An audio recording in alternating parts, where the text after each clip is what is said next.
Greetings, my human friends. This is Rudolf of Germany, the tall white alien.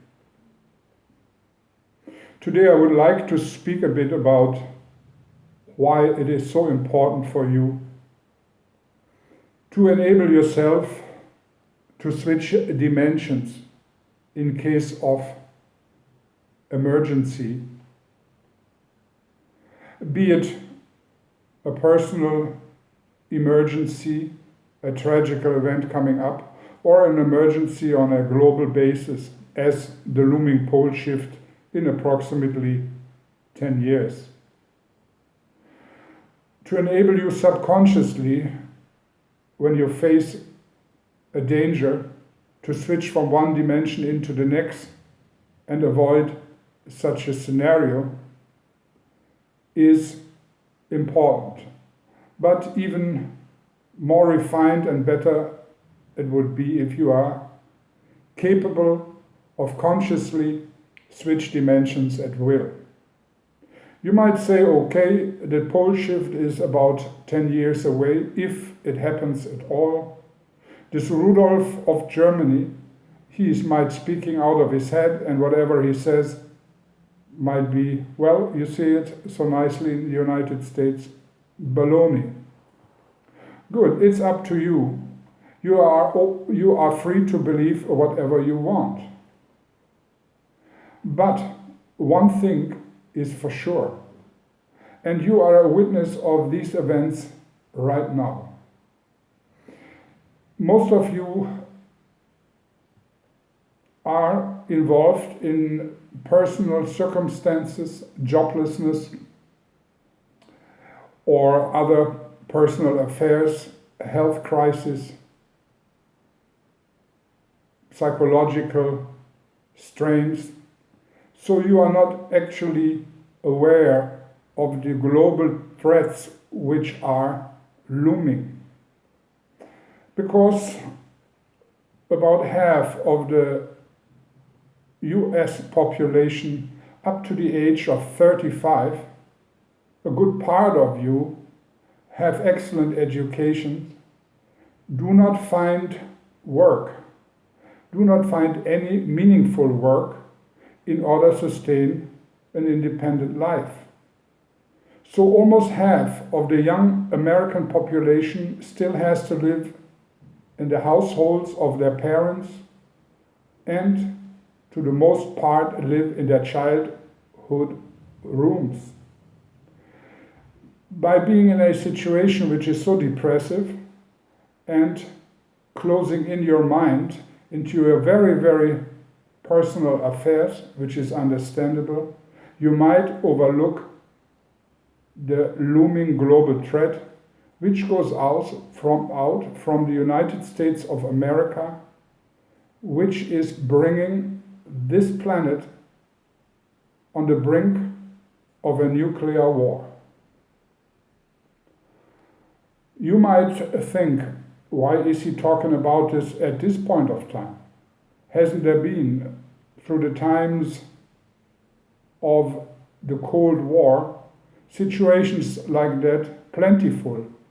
And always politicians, the press and so on spoke about the possibility of a nuclear war, and always a reason, diplomacy of our American leaders, or maybe even the leaders of the other side, has safely prevented such a scenario. You are right.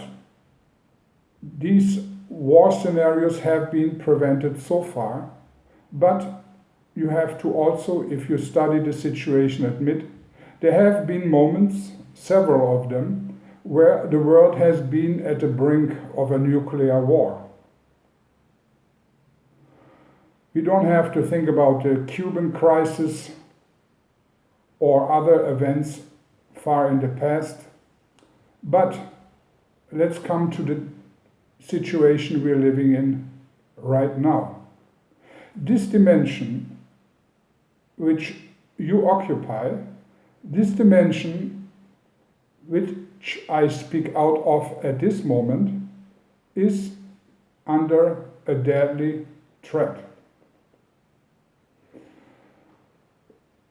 We're looking at the Near East, and in the recent days, you could have witnessed that there has been an escalation of the situation by the bombing of some convoys of helpers in Syria, and both sides, the Russians and the Americans, blame each other for it.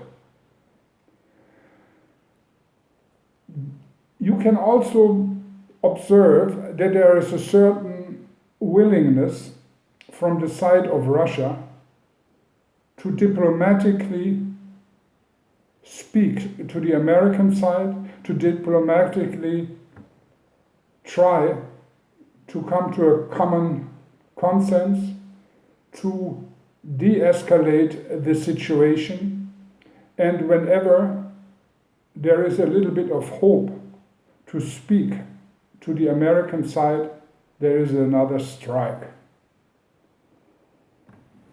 The danger of the situation today is simply this, that the Russian side, in order not to lose completely their face and show weakness and giving in to American demands, have to show their military might and have to stand up against the American propaganda and undermining of diplomatic efforts. The time of diplomacy is coming to an end. Russia has to show its teeth, and the American administration has to realize that, and if they don't, there will be an outright war in the Near East, which will also affect the eastern part of Europe. This war can easily become a nuclear war where parts of the Near East and Europe will be destroyed. Now, my American friends, 96% of my viewership are from North America. You might think this is a terrible, terrible thing, but quite honestly, I live in the United States, somewhere far, far away from these events and even away from the coast, which might even be affected if Russia chooses to throw nuclear bombs. It will be the East Coast, of course, which will be destroyed. One SS-80 nuclear missile from Russia is capable of destroying more than half of the state of New York. Only one missile. But of course, if 4, 5, 6 missiles are thrown, we're talking about a quarter of the United States, starting from the East Coast, will be devastated. But even if Russia wouldn't do that, and the conflict would be localized in the Near East and maybe parts of Europe, you in the United States are not going to be spared. Now I will explain to you why.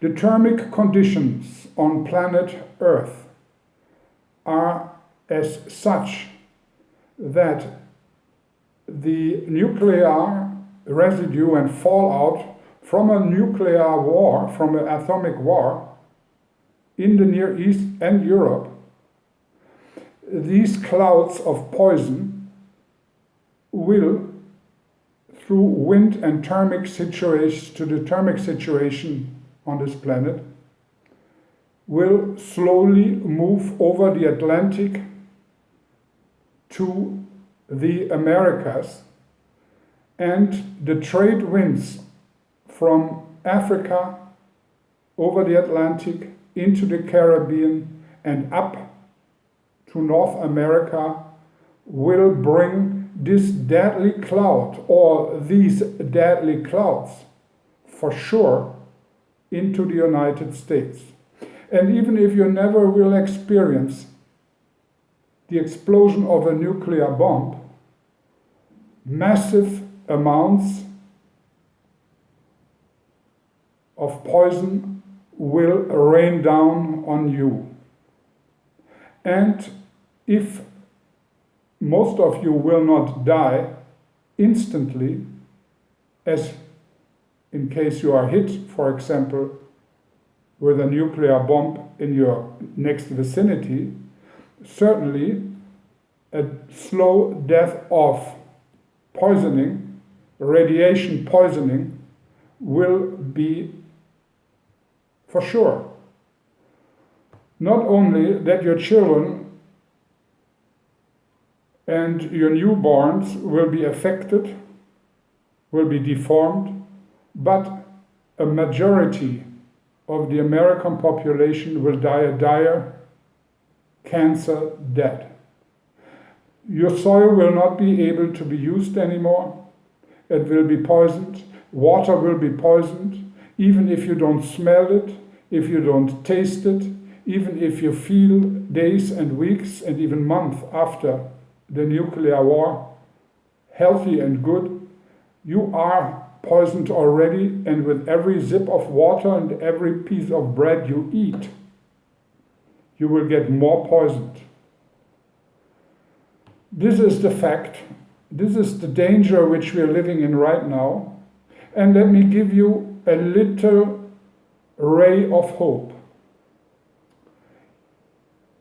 The trade winds will bring this deadly nuclear cloud only to the northern half of the globe, and the southern half of the globe will be spared. So with other words, life as it is known right now can keep on going, can unhindered and unpoisoned be continued in the southern half of Earth. Anything below the equator is safe, because no winds will carry the nuclear cloud down there, but only in a circle around and around in the northern half of planet Earth. So if anybody is safe on this planet in the looming event of a nuclear war, which might only be happening in some parts in the Near East and Europe, the only people who are safe are the ones who live on the southern half. So it is not a bad idea to think about that and start to preparing yourself. This was my message for today. Rudolf of Germany.